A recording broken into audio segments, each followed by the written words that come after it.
Hey, what is up guys? Welcome back to Life on the Wrist. Hope you guys are doing well today. I wanted to talk about an article that I read on another website that I thought was really interesting. It covered a very cool looking watch, but one that I think has a lot of importance when it comes to independent watchmakers.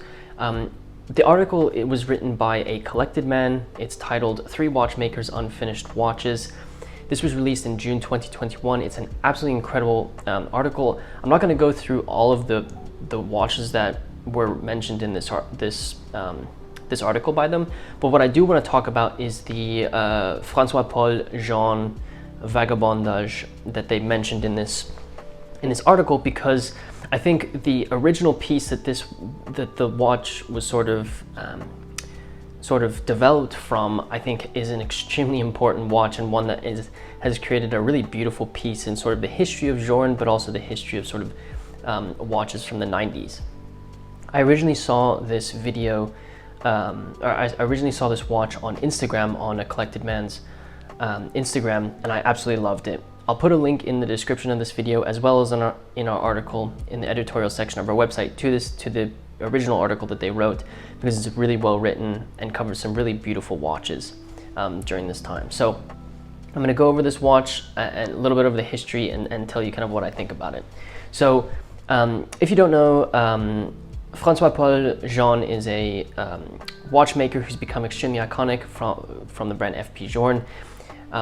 Originally, obviously, he was an independent watchmaker creating watches by himself, and that is kind of where the story starts. So back in the 90s, he was working as an independent watchmaker and sort of making watches, manufacturing movements for certain brands, doing some independent kind of projects for himself, and sort of creating his own little piece of history when it comes to watchmaking. In 1997, Francois-Paul Journe was approached by a Parisian collector. His name was Jean Aube, and this collector wanted Journe to make him a wandering hours watch. There's wandering hours is a complication that basically says basically allows the hour to be kind of wander around the dial. It's supposed to create a little bit more of a little bit more of an interesting way of telling time. And so Journe obviously went to work on this project and created a watch that is known as the Carpe Diem.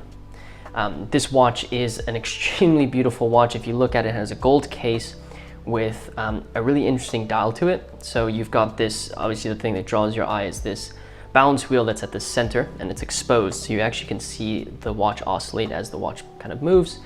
Then you have this little window on this disc that circulates the dial, and that is where your hours are going to be. So if you look at the window on that time, you can see the hours, and then there are dots around the outside, which are your minutes indicators, and so that will tell you the minutes. So you look at the window for the hour, and the dots for the minutes. Obviously, it tells time kind of like any other watch would. Really beautiful finishing on the disc of the dial, and then you have Carpe Diem written essentially at 6 o'clock, but because the disc sort of goes around the dial, it can be at different places, but it says Carpe Diem. And then the only thing that you can see on the dial side of this watch that it is an FP Journe, or was manufactured by Francois-Paul, is the FPJ at 6 o'clock. When you turn the watch over, it's got a micro-rotor. It says Journe and 1997 on it, and a really well-constructed compact movement that you're looking at. A really simple looking design, but obviously took a lot of work by Francois-Paul. With the inception of this, it is believed that Cartier approached him to develop something similar as this Carpe Diem, to create a watch in their Tortue case, and this was supposed to be part of their collection, the collection Privé Cartier in Paris, and this was after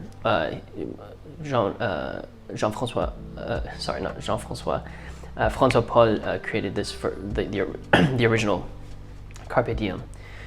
he went through iterations of doing this, and was working with Cartier to really come out with this, but it's believed that this project was abandoned and Cartier didn't decide to move forward with it just after the first prototype was produced. And so the way that A Collected Man kind of describes it is the pieces were put in a drawer and sort of forgotten for a time. And so fast forward a little bit, there was an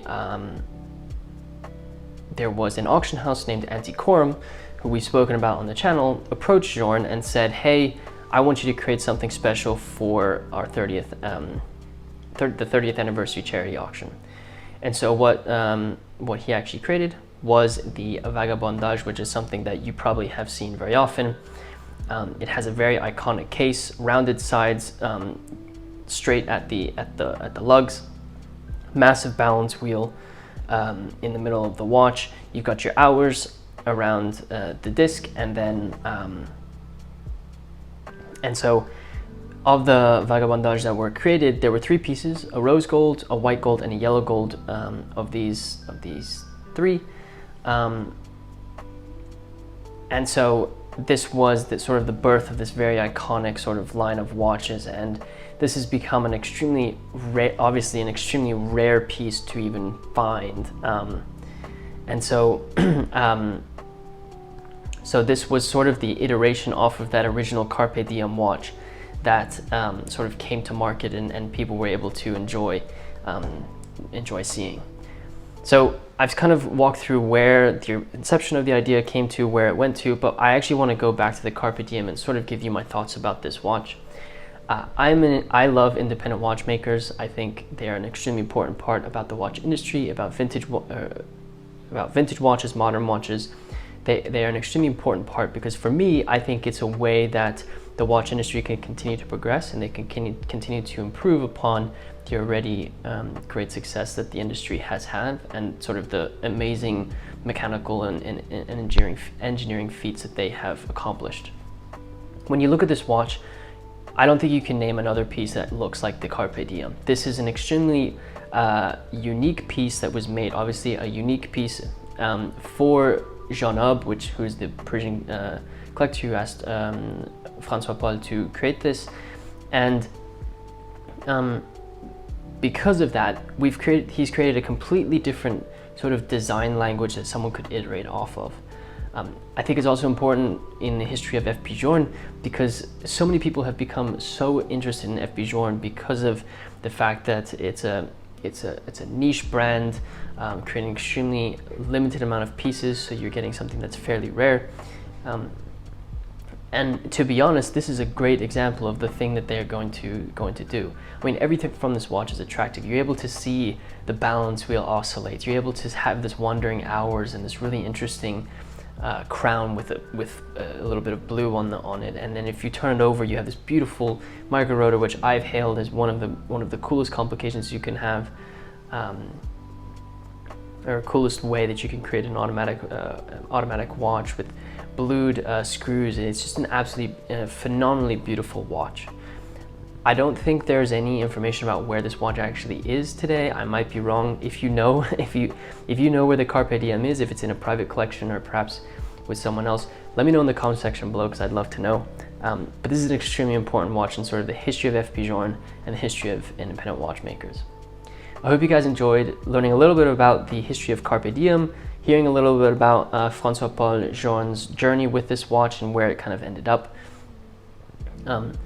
A big shout out to A Collected Man for creating this article because this really, I think, brings to light some extremely important watches that have a very important part to play in the history of a lot of these brands and to me in watches in general. If you are new to Life on the Wrist, be sure to subscribe to the channel if you like these types of videos. We cover a range of topics within watches, so we'd love to have you a part of the channel.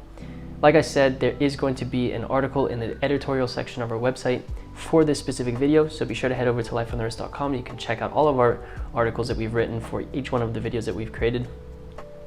If you wouldn't mind sharing this video with your friends if they are interested in watches, that'd be really great. And if you wouldn't mind hitting that like button for us, it really does help us out with our YouTube analytics. And with that said, guys, thank you so much for watching this video, and until next time.